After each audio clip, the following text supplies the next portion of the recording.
natin yung kalungkuhan ng Diyos. In verse 1, sige nga po ng Hope. Dito natin makikita po na pinagmalaki po ng Diyos si Hope. Next po, ating po. Sige nga po. Thank you. Hope chapter 1 verse 8, pasahin natin at sinabi ng Panginoon kay Satanas. Tinanong ba? Ang Diyos, sino po nagsabihan niya? Si Satanas. Iyo bang pinansin ng aking lingkod na si Hope?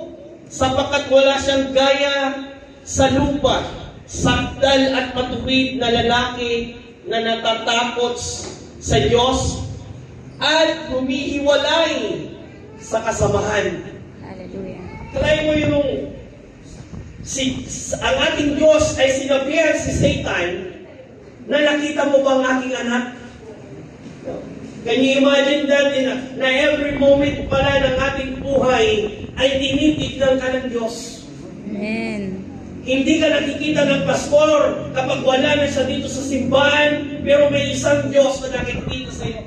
Amen. Kaya lagi ko sinasabi dito sa church, sa aming church, na pinahiram ng Diyos sa amin, yung pinapaalaga ng Diyos sa amin. Lagi ko sinasabi sa kanila, the battle is not inside the church, but outside in the church.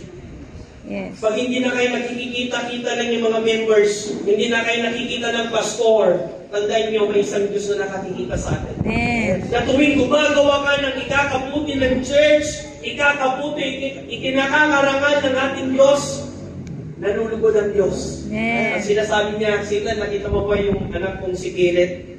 Nakikita dito? Ay, meron pa namin na si Kenneth. Nakita mo ba yung anak kong si Kenneth? Pinagmamalaki ko yan. Hallelujah. Amen. Hallelujah. Kaya malakpakan na natin ang Kristo buhay. Amen.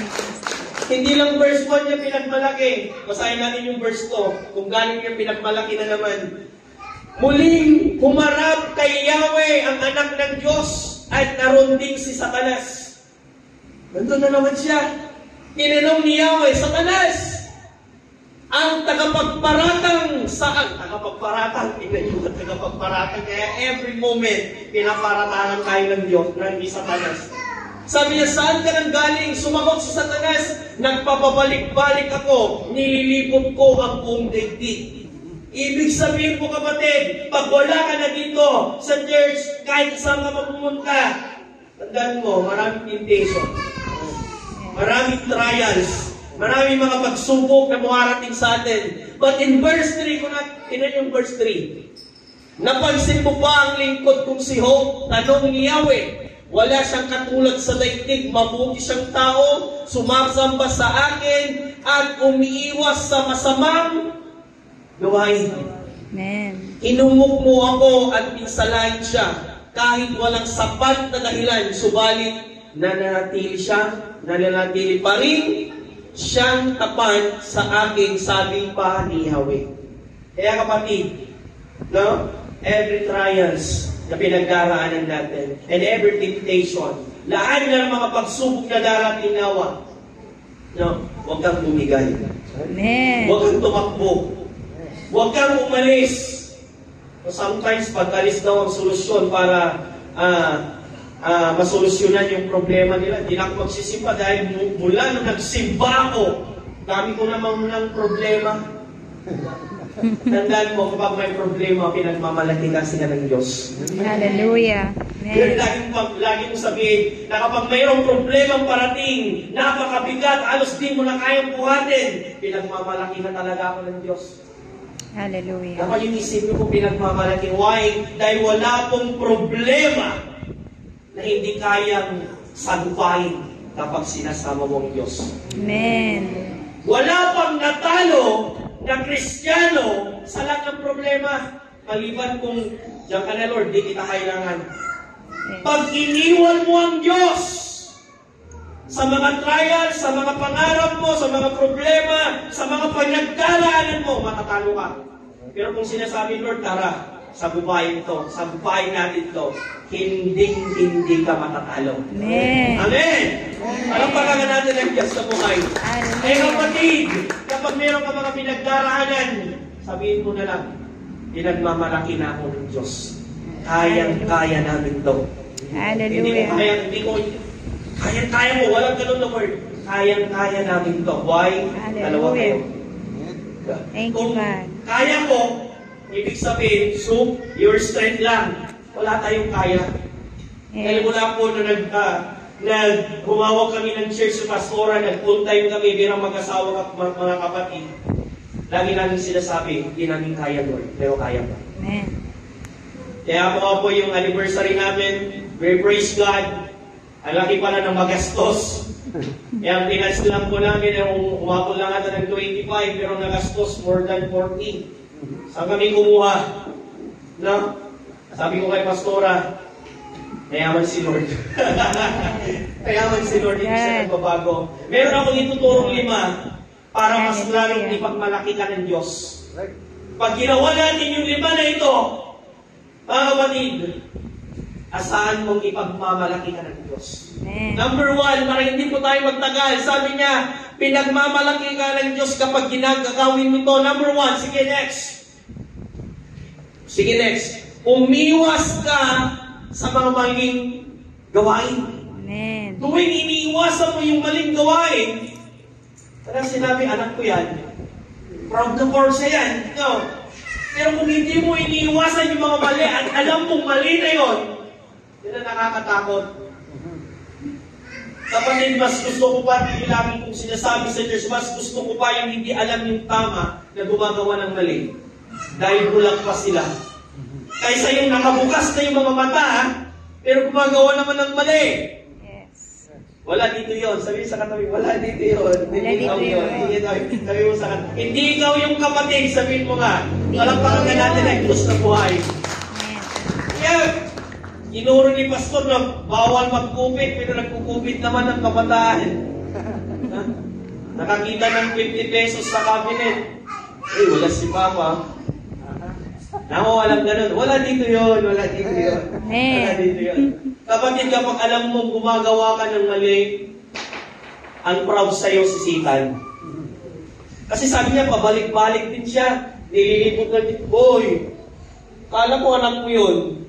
Kasama ko sa kahapon. Nagtaya ka siya. Nagtaya sa akin, no, 1925. Tama? Sinong proud pag gumagawa tayo ng mali? Kasi ang sabi niya dyan, para maging proud ang Diyos, umiwas ka na. Amen. Dahil kapag umiiwas ka, ang proud sa'yo ang Diyos ng ating Ama na nasa langit. Tingnan niyo po yung verse. Awit chapter 5 verse 4. Kayo ay Diyos na hindi natutuwa sa kasamaan at hindi tinatanggap ang taong namumuhay ng matindi. Natutuwa siya kapag gumagawa kang tama. Pero pag hindi ka gumagawa ng tama, anong sabi niya dyan? Hindi ka niya tatanggapin. Hallelujah. Ang sakit niyan. And darating yung panahon kapag sinabi po ng Diyos na dadalong po tayo sa judgment at kung sample, ito po yung heaven. Kapag sinabi niya, sino ka? You are not welcome here. Taka lang. Napakasakit po yun, di ba? Kasi tinabi po, hindi niya tinatanggap ang mga namumuhay ng kasalanan. Hallelujah. In verse 5, kayo ang Diyos na hindi... okay na po pala, naduble lang ng aking anak na taga-type ko ng preaching. At tandaan po kapatid, kapag gumagawa ka ng kasalanan, ang napapahiya, ang Diyos na nagpapahirap ng hinaya natin. Hallelujah. Yan, kasbihin mo sa katabi mo, gumawa na tayo ng mabuti. Gumawa na tayo. Palangbakan tayo ulit mga naamuyos. Wala, ni Pastor, napapatitay, review, baka po tayo ito. Tandaan po natin, we have here, hangan sadya, because this is the plan of God.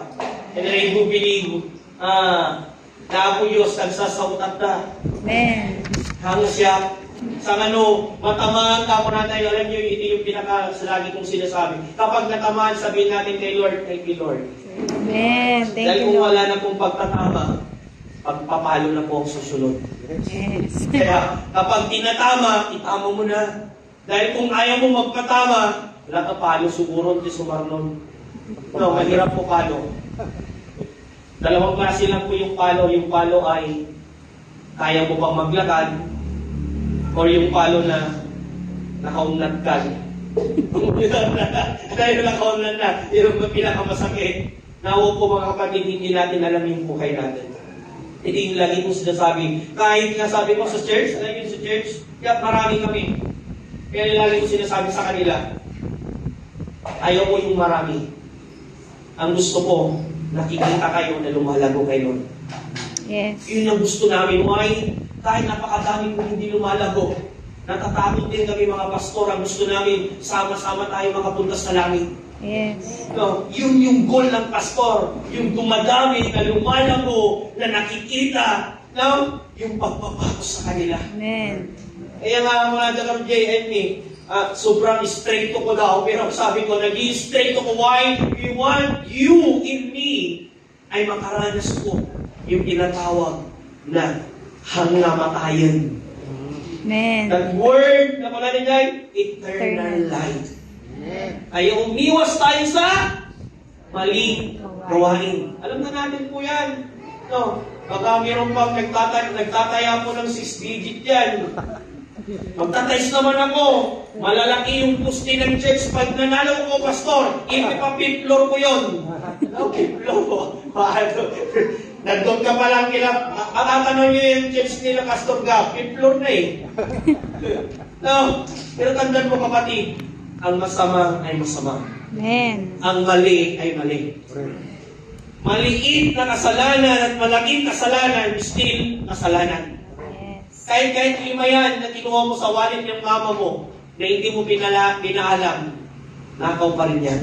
Yes. Di kapag inutusan kang bumili po, mga anak, ng mantika, 50 yung pera ni mama, 5 lang yung mantika, wala nang bumalik na sukli. Nakaw pa rin yan, anak. Tama? Ukit ang tawag doon. Na 50 pesos lang yung babayaran ng school, sinabi mo 150 para may pang-milk ka.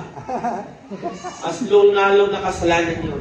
Kaya iwasan na natin ang paggawa ng maling gawain. Amen. Dahil ang kawawa dyan tayo. Awit chapter 5, sabi niya dito, tinin natin. Awit chapter 5, next na tinan natin. Ang pag-iwas sa maling gawain na hindi kalugihan. Amen. Tama?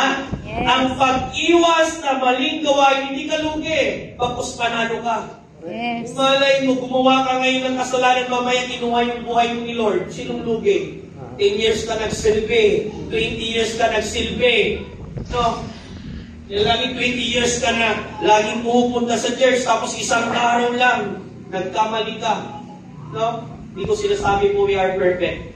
Pero sinasabi ko mga kapatid, kapag gumawa tayo ng kasalanan, huwag nating ulit-ulitin pa. Amen. Amen! Amen. Umiwas na tayo. Hallelujah. Pangalawa po mga kapatid, damay. Yan. Pangalawa po. Sige, next anak. Ano yung sabi niya sa pangalawa po? Para makita natin na tayo po ay ipinagmamalaki ng Diyos. Pangalawa, kinamumuhihan mo na ang gumawa ng mali. Kanina umiwas na yung kinamumuhihan. Ang word na kinamumuhihan, example ito. Na, siguro pag mayroong pinaka-best example ito, yung kinamumuhihan. Noong kasi talagang ang yung lingkod na nakatayo sa iyong harapan, gusto ko ng alak. Adik po ako ng alak noon. Adik ako ng sigarilyo. No, either marijuana noon, nung college degree ako. Nagaganon ako. The word kinamumihan, ito yung pinaka-best example. Subukan niyo pong tumabi sa mga naninigarilyo. Masarap ba sa amoy? Oray man di kalkalpas na lang yung wala ng usok. Ang usapan yung katatapos lang, tapos tatabihan ka niya. Di ba yung ilong mo, para grabe, di ba? Nadangro ko na natin Ilocano. Kasi lang ay, amo kaya nakaaway suna. Yun yung word na namumuhi ka. Ayaw mo yung amoy. Tama, namumuhi. Ayaw mo nang. Lalo na yung mga dating nagsisigar, yung talagang uray siya, perming makaaway ang sila ngay, kaya ka talaga, yung namumuhi ka. Kaya ka mga kapatid, para makaiwas ka, kung meron ka pang iniiwasan, na dapat iwasan, mamuwi ka doon. Ayaw ko na yan. No? Lalo ng alak noon, gusto ko ng alak, pero pag may nakatabi sa akin, nalasing, parang ayaw ko talagang katabi, why? Namumuwi na. Wala nang amor. Na, baka mayroon pa dito, kailang pista yung kason? March, June, July, March. June, July. Tapos na? Tapos na. Ay, tapos na, susunod. Marami pa mga concert dito na mga, baka dapat lang po yung Buyang Munti concert. After na nag-worship dito, may worship, mamaya, pupunta na naman sa class. Ay, meron daw mga planet seekers doon. Ay, planet seekers, mga parokyan Edgar. Na wala pong gano'n. Kinamumuyan na. Dati gano'n, love na love mo yung tumatalon doon. Tawa, kinamumuyan mo na. Wala ka ng amor doon. Tama? Yung pag-inom ng alak, kanini, garilyo, ano pa, wala ka ng amor. Baka meron pa nga din sa email. Den. Walang turuan.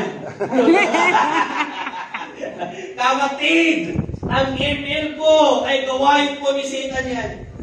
Yes. At sinasabi ko sa iyo, sisirain ang relasyon mo sa Diyos at relasyon mo sa pamilya. Yes. Bakit? Utusan mo yung naglalaro ng email, kung tawag na kapay. Tama mga parents? Kagitnawa ng niya! Walis ka na basa, tan ka mami, mapaabag ang tuloy. Nakakasira yan ng relasyon. Yan yung verse niya, Kawikaan 14:16-27. Ang taong may takot sa Panginoon ay may kasiguraduhan at siya ay kanlungan ng kanyang sambayan. At ang pagkatakot sa Panginoon ay magpapabuti.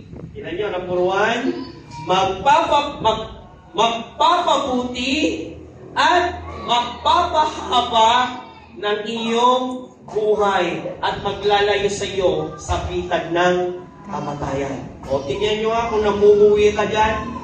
Kung ayaw mo lang gawin, papabutihan daw ng Diyos yung buhay natin. Tawa? Thank you, Tandaan nyo mga kapatid, yung nararanasan natin ngayon, meron pang mas grabe na ipaparanas ng Diyos. Basta, kamuhian mo na ang paggawa ng mali. Yes. Sarap niya, no? Ayaw niyo bang umaba yung buhay niyo? Sino dito may ayaw? Wala. O, kita nyo nga, takot pa tayo mamatay. Why? Dakilang iwasan mo yung mali. Yung, ang linis, ang ganda. Pahahabain yung buhay mo. Hindi lang yun. Papabubutihin pa niya yung buhay mo. Kung dati, sinusundo ka ni pastor, mamaya, may sarili ka ng sasakyan. Amen. Tama? Amen. Dati, nagmamamasahe ka youth na pumunta ng school, mamaya, may motor ka na. Hallelujah. Yun. Dati, sinasabi pa ni pastor, sino pupunta sa anniversary nila Pastor Jen? O, malulag yung kakasa sa sasakyan. Hindi, pastor! 10 na, 20 na tayo, sasakyan ko din. Amen. Ay, sabi ni Pastor, kaya ko tinanong kanina kung saan banda yung boundary po ng kwan. May mga parkingan pa pala na kasya dyan, no? Wala ba dito na nangangarap din na someday may mga sasakyan pa dyan, hindi lang yung sasakyan ni Pastor. Hallelujah. Pabubutihin ng Diyos yung buhay mo, basta umiwas ka lang. Tama? Yes. O, sige, tapikin natin yung mga katabi natin, umiwas ka ulit. Yan. Palagpakan ka natin ang Diyos na buhay. Amen. Praise the Lord. Yung laging sinasabi dito sa church, hindi mo may tataguan ng Diyos. Kala natin matataguan natin, hindi. Kung ang mata ng kalaban ay anywhere, kasi si Satan, tinan mo, palibot ng mundo, nililibot daw niya, grabe. No? Kung wala na si Pastor, hindi Pastor, sirip-siripot kayo. Alam niyo na, natutuwa ako, ay yung pinaka-favorite kong ginagawa, surprise visit. Bakit kayo paborito ko yung surprise visit? No? Doon ko makikita kung sino yung matured at hindi matured. Why? Pagpasok ko, dapay ang narinig ko. Lalo na yung mga napakatagal mo nang hindi dumadalo, tapos surprise mo. Makikita mo pala, kaya na hindi dumadalo, it because mali na yung napuntahan nila. Eh, dapat dalo ka ng dalo. Ang pagdalo ng church, hindi yung sinasabi na we are Simpa-simpada darata yung Diyos-Diyusan, kung tulada kanya, ang pagpunta ng church, ginagamot po tayo. Ano yung sinasabi? Ang pagpunta ng church, this is a hospital. No? Kapag pumupunta ka ng church, may gusto kang i-surrender. Yes. Pag pumupunta ka ng church, may gusto kang mabago. Kaya nga po, ang pagpunta ng church, no? Ito yung church na tayong baguhin. Amen. Amen. Amen. Pangatlo, yan, 5 ito. Sige po, pangatlo. Pangatlo, ang sabi niya po, ayaw mo nang sumunod sa mga makamundong gawain. Ano po yung mga makamundo? Kung ano yung uso. Uso ngayon yung, ganyan, tapos ganyan. Kaya nga makamundo, ang word mundo ay para sa mga mundo lang. Tama? Yes. Yung lagi ko sinasabi sa mga kabataan Lagi nila doon, pinipili nila magpumunta sa atin, pumunta ng concert. Pero now, anak ko, subukan yung pumunta. Lalo mga nagagamit, ang tingin nila kapag pumunta ng concert, hindi lang 1 month, matagal ang tingin nila. Kaya, hindi naman sila tinakot. Nakita ko din yung pag-mature nila. At lagi kong sinasabi sa kanila, ang makamundo ay para lamang sa makamundo. Ano ba yung makamundo? Either your Facebook. Ito yung nakakalungkot. Check mo yung Facebook mo, baka Facebook na makamundo pa rin. Si Pastor, nag-post na ng 50 verses. Isa lang yung sinare mo doon. Nako. Tapos, mas madami yung sinishare mong nakakatuwa. Ano yung nakakatuwa? Yes. Kunyari, ano naman na yung nakakatuwa? Yun naman yung sinishare natin. Kapatid, sabi lagi yung Facebook nyo din. Sa akin kasi, Facebook, mabalin lang, pwede natin yung kunin for evangelizing. Kaya kung may sinishare yung page nyo, kung ilan dapat kayo dito, yung din yung nag-share. Ay, makamalaman na nila, Pastor. Born again ako. Sino proud sa church na to? Yes. Makikita ko mamaya na sinare niyo po yung mga post ng page niyo. Proud ka, di ba? Ang proud na share. Amen. Di ko nga nag-share mo nga yung nakakatawa na hindi nag-glory si Lord. Yung pa kaya para maparangalan ng Diyos, yun yung mga sinishare. Sinasabi lahat po ng mga dapat share, puro na lang. Hindi ko naman sinasabi, pero yung sinasabi ko kapatid, kung hindi nag-glory si Lord sa mga sinishare natin, huwag mo na lang share. Why? Baka may natitisod na. Bakit? Sinare mo yung nakakatawa, tapos sa niya pala, nagsasalita ng masama. Di, kawawa naman yung shares na pinabibilangan natin.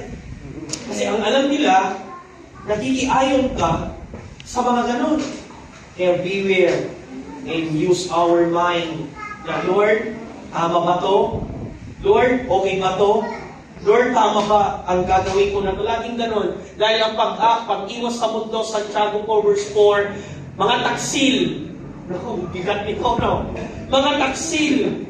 Hindi ba ninyo alam na kapag nakipagkaibigan kayo sa sanlibutan, ay kinakaaway naman ninyo ang Diyos? Matindi to. Ang sino mang nagnanais na maging kaibigan ng sanlibutan, ay nagiging Kaaway ng Diyos. Sino may gusto? Kaaway or kaibigan? Kaibigan. Kung kaaway, naku po, from the Old Testament hanggang matapos mo yung Old Testament, ang mga kaaway ng Diyos, kawawa sila, alipin. Tama? Ngunit lahat ang kinampi at kumampi sa Diyos. Kakaiba. Lalo kung magbasa sa mga hari, kalahin yung libo-libo yung mga kalaban nila, 300 lang sila makikipagsabukaan, natatalo yung kalaban. Why? Dahil nakakampi ng Diyos, hindi niya pinapatalo. Amen. Tama? Yes. Pati pangarap yung mga anak, may mga anak dito, matato hindi sa akin.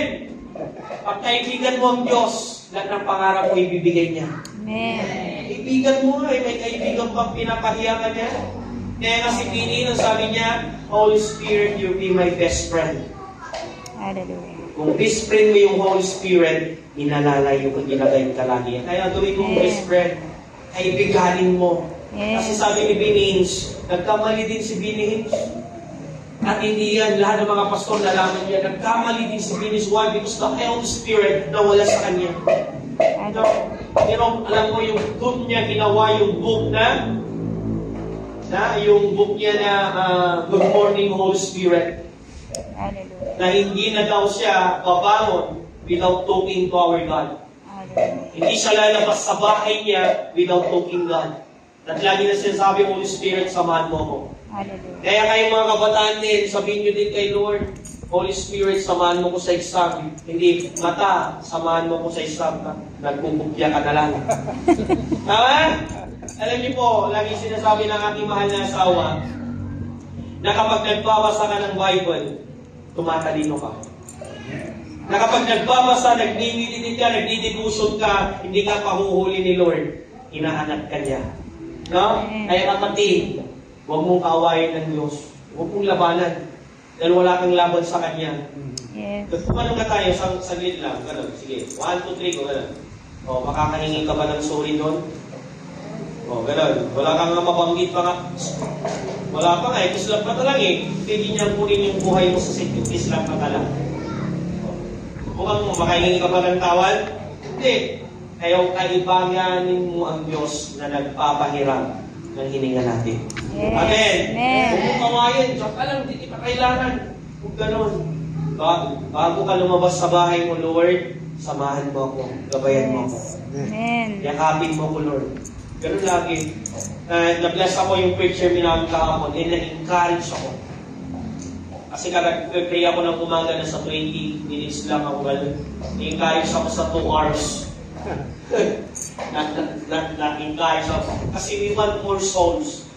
Gusto namin maraming mga kaluluwa kasi full time kami mag-asama. Gusto namin kaya na-encourage ako sa prayer. How about your prayer? Hindi mo maiiwasan yung mundo, kapatid. Hindi mo yan maiiwasan kapag kulang mo tayo sa panalangin. Yes. Dahil kung ang lifestyle mo ay makamundo, wala kang time sa pagbabasa. Tinan po natin, sige nga anak. Next, sige nga anak, tinan po natin. Yung number 4, ipaglaban mo ang tama at utos ng Diyos. Kasi kung titignan mo kasi yung salita ng Diyos, yung una kanina, yung una, sige nga po sa mga nag-date nun, what is the number 1? Umiiwas ka na sa maling gawain. Pag-iwas, Kinamumuhi. kabuhian, Ayaw mo nang sumunod. ayaw mo na, at ito yung pangatlo, gustong-gusto mo na dapat sumunod. Dahil dapat, hindi yung pintel-pin, dapat kung nagbabasa ka ng Bible, na kapag ayaw mo, pintel-pin na black, ayaw to. Hindi gano'n. Now, pag may nabasa ka na Bible, inutubig ka, thank you Lord for this verse. Amen. Susunod na ako. Dahil sa pagsunod ko, alam ko may pagpapala. Yes. Amen. Amen. 1 chapter 15 verse 21, ang sino magtumanggap at sumunod sa mga utos ko, ang siyang nagmamahal sa akin. At ang mga nagmamahal sa akin ay mamahalin ko din ng Ama. Mamahalin ko rin siya at ipakakilala ko sa sarili ko sa Kanya. Tingnan niyo mo, sumunod ka lang, gawin mo lang yung mga nababasa mo, napapakinggan mo. Ano yung sabi niya? No? Ipapakilala ko ang sarili ko sa Kanya. The word ipapakilala ko, one thing, yung mga hindi mo pa nararanasan, mararanasan ko. Amen. Gaya nung kahapon, nagbabalak pala si Pasturo na magpa-picture kami naman ng ganon, kongresyo kami. Yan yung libre yun. Sabi nga niya, per minutes daw yun pag kayo. Yung iba, pero sa amin, binigyan kami ng 15 minutes na sige, gamitin nyo lahat ng mga gamitin dyan. Ganun si Lord. Nagbabalak ka pala, nire-ready niya na. Amen. Ayun niyo yun? God. Yung pinagpipray mo pa lang, nakaready na pala, kukunin mo na lang. Hallelujah. At tandaan mo po, ito yung testimony namin mag-asawa while kami po ay nag-full time. Na mula nung nagkasakit ako, neighbor kami nung nawalan. Hallelujah. Neighbor kami nagutom. Yung mga gusto namin na makain, nakakain namin. Ang sabi mo sa katabi mo, sumunod ka lang. Sumunod ka lang. Sino nangangarap sa iyo mga bata? Posible kayo, di kayo nangangarap na mag-direct ng kutsi. Posible yan. Lahat po tayo nangangarap din. Tama? Yes. Lahat tayo nangangarap na someday nagdadrive ako. Pero kung hindi ka susunod, matagal. Gusto nyo malapit lang? Amen. Sumunod na tayo. Amen. Dahil imbis sana, meron ko narinig ng preaching, imbis sana na 20 years na ibibigay sa iyo ng Diyos yan, kaya ng 1 year lang. Wow! Yes. Ano? Ayos no? Kaya nga dinideclare namin mag-asawa, kung may sasakyan lang kami sana, ganda maglipot-lipot dito, malapit lang yan. No? Ano yung sabi ko kami mag-asawa, yung declaration namin this year, may sasakyan kami, Lord. Praise God. Kung binigyan mo ang aking ama ng bagong sasakyan last year, kung binigyan mo ang aking kapatid this year ng bagong sasakyan din, Lord, alangan mo, hindi mo na mong bibigyan. Yun ang prayer di ba? I-challenge mo yung pananampalataya mo. Ano yung sabi ni Jeremiah 33 verse 3? Call it to me, and I will answer you. And I will show, the word I will show, yung mga hindi mo pa nararanasan, hindi mo pa may explain. Dapat yung matamasa natin. Amen. Yung mamaya, ang dami na nakapartner. Pastor, sino po yung susunduin? Tandaan mo kapatid, huwag kang humiling kung hindi kasali ng church. Yes. Lord, ang pinapanalangin ko po ay super grandia naman. Ito yung commitment ko sa iyo, Panginoon. Na kapag binigay mo yon, sino man ang magpapasundo, susunduin ko. Amen. Dapat yung commitment yan once a week lang naman. Tapos nung binigay, huwag naman yung binigay, pati Sunday, namamasyal ka na, huwag ganun kapatid. Nung nangako ka na susundin mo, baka ikaw pa yung sundin ni Pastor. Bakit wala ka na? Dapat huwag ganun kapatid, kapag pinagpala ka ni Lord. Jeremiah 29 verse 11. Sa ibang, hindi po, Jeremiah 31 verse 3. I will show your love to you so that you move forward in me. Kapag nararanasan daw niyo ang Diyos, mas more na lumalapit ka. Hindi nung kasakyan ka na, gumanda na yung buhay mo, hindi ko na kailangan yung church. Okay na ako, may aircon na yung kwarto ko, meron na akong sasakyan, hindi ko na kailangan sila pastor, wala nang pray, meron na sa ating lahat. Tandaan mo kapatid, huwag mong iwan ang pamilya mo sa church na nanalangin nung walang-wala ka pa. Yes. Hallelujah. Sabi mo sa katabi mo, hawakan mo nga, mag-declare na tayo mga kapatid. Yan. Yan. Sige, hawakan mo. O walang kahawak si nanay, hawakan mo yan. One, two, sabihin niyo yung sasabihin ko, walang iwanan. Walang iwanan. Pag pinagpala ka na, andito ka pa rin. Asahan ko yan, kapatid. In Jesus' name. Amen. Yan narinig ni Pastor, narinig ng katabi mo, na kapag may sasakyan ka na, wala ka dapat dito. Kahit dito ka. Hallelujah. Palawakan ka natin ng Diyos na buhay. Panglima, ito na po tayo, matatapos na. 1 chapter 2 verse 3 pa pala, mga konsepto na talutod at ganito yung nalalaman natin. Siya ang ating nakilala at tinupad natin ang kanyang mga utos. Sa pag tinutupad mo, ang pagtupad ng utos ng Diyos, sa likod niyan ay pagpapala. Alam yan, kamuing na sumusunod ka, pagpapala yan. Yes. Wala akong lugi. Kaya yung sinasabi ko, dito ka sa lupa, kapag nagtatrabaho ka, may sweldo ka. Tama mali. Yes. Alangan naman mag-work ka, wala kang sweldo. Ano tandaan mo? Ang Diyos natin nasa langit, kapag sinunod mo ang sinasabi niya, siya ang may lalang ng lahat-lahat. He is the source of everything. At panglima, dito na tayo magtatapos mga kapatid. Sumunod ka na kung ano ang plano ng Diyos sa buhay mo. Ito yung lagi kami sinasabi. No? Nawa, wala po yung bida-bida. Alam mo yung bida-bida? Ang nasusunod yung sarili niya. No. Tandaan niyo po yung pagsunod sa sarili niya, maliligaw ka lang. Yes. Pero kung susundin mo yung plano ng Diyos, yung gusto ng Diyos, yung nakalaan na para nakadesenyo para sa'yo, hindi ka niya ipapahiya. Yes. Napakadami na pong testimony. Napakadami na po nag-testimony, lalo kung lahat ng mga dinadaloan namin ng mga event. Akala mo isang kahit ng sakto ka lang sila noon, pero sumunod sila sa plano ng Diyos. Gano'n nga, nagulat kami nga noon, nag-vision ako nung sa Baler. May dinaluan akong revival nun, ako yung preacher, yung mga nag-testimony sa harapan. Puro naka-Fortuner, maganda yung mga sasakyan, mga bigatin. Ano yung testimony nila doon? Nung walang-wala kami, butas-butas yung mga bubungan namin. Nung yung mga anak ko ay ang mga kinakain dahil kumpra doon. Halos kumain pa daw sila ng kumpra, yun na yung kanin nila.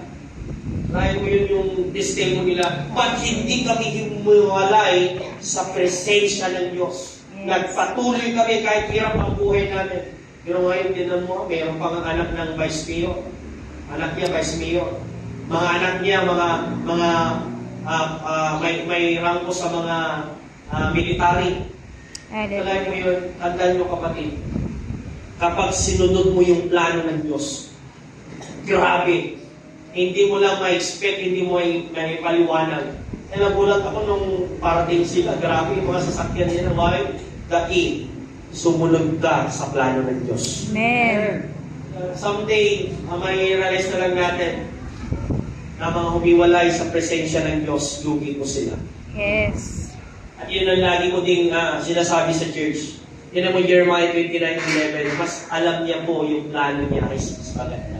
Tingnan niyo, for I know the plan to have for you. Declares the Lord, plan to Prosper you. Ayaw niyo yung prosper. Ano ba? And not to harm. And not to harm you. Hindi ka na daw sasaktan. Plan to give you hope for the future. Sa ibang translation, I want you to become rich. Sarap to na, rich. Or Hallelujah. Ayun yung sa aming mag-asawa, ang rich sa amin, yung wala kang sakit. Yes. Mayaman ka pag wala kang sakit. Yes. Thank O you, sige, Father. bigyan kita ng 1 million, pero stage 5 cancer ka. Anin mo ng pera. Alam nyo, i-treasure natin every morning. Pag gising mo sa umaga, na wala kang sakit, malakas ka. That's the greatest blessing. Amen. O baka wala pa pong nag-pray, pag gising ng, kami nga, mahal! Nawa hindi ko pag gising ng umupo ka, or lumuhod ka, Lord, thank you, Lord. Inisip mo ulit ako. Thank you, Jesus. Kaya ang pinakamalaking blessing po sa atin, parang sa akin, yung humihinga ka pa. Yes. Blessing yan. Kung sinabi yung rich kasi pera, no? The word rich for me, all around yan, yan. Pera na din yan. Andyan yung magandang katawan, ang kalusugan. Hindi lang yan. Peace. Hirap kayo makatulog kung walang peace. Yes. Malaking blessing yun nung may kapayapaan ka. Tama? Yes. Oo. Ang dami mo mga inisip, ano mangyayari? Yes, Nakakatulog ka ba? Hindi. Kaya kung sarap ng tulog mo, mayaman ka. Amen. Tama? Yes. Huwag isipin yung pera. Ang pera dyan lang. Tama? Ang asamin nyo, good health. Pangalawa, may payapaan. Nandun din agad upar tayo, bibin na tumot ni plato yung malayaw. Tama? Nandun din agad upar tayo, di pipegsasama mga anan. That's right. Diba nakakamiss yun, Pastor? When I was a child, ang mabaling na maganda yung hanggang kumpleto. Yes. Tama? Yes. Urahin tayo. Kung namin dati, or mabibisit natin. Ako naman mga urahin tayo ni Mami. Urahin na. Pero ngayon nakikita ko, pati pintangan mo ito, nagsisilipon pa. Tama? Nawalang gano'n.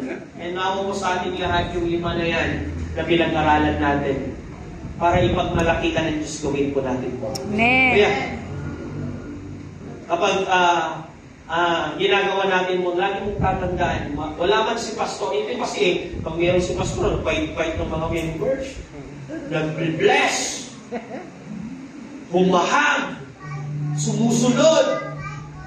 Pero pag wala na si Pastor, naumot ni Pastor, bakit? Naumot ni leader, naumot ni sister, o balinan.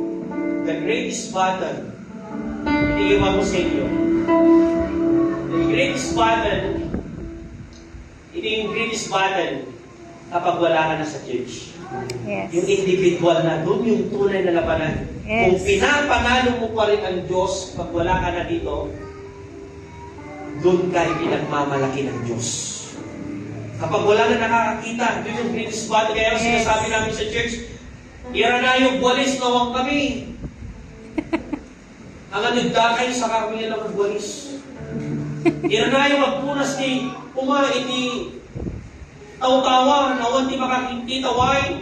Serving God. Mas masarap yung walang nakakakita. Yes. Because the greatest audience, not me, not your pastor, not your leader, but the greatest audience natin kapag gumagawa tayo ng tama ay ang Diyos. Amen. Na kapag meron kang gagawin na masama, tatandaan mo nakakahiya ang Diyos. Kapag gumagawa ka ng masama, tibad-bad ka, mga ni Satanas. Pag gumagawa at kumakampubi ka sa mundo, ang inaapakan mo ang Diyos. At kung gumagawa ka ng tama, ang inaapakan mo ay si Satan. Yes. Mamili ka, maapakan mo. Satan.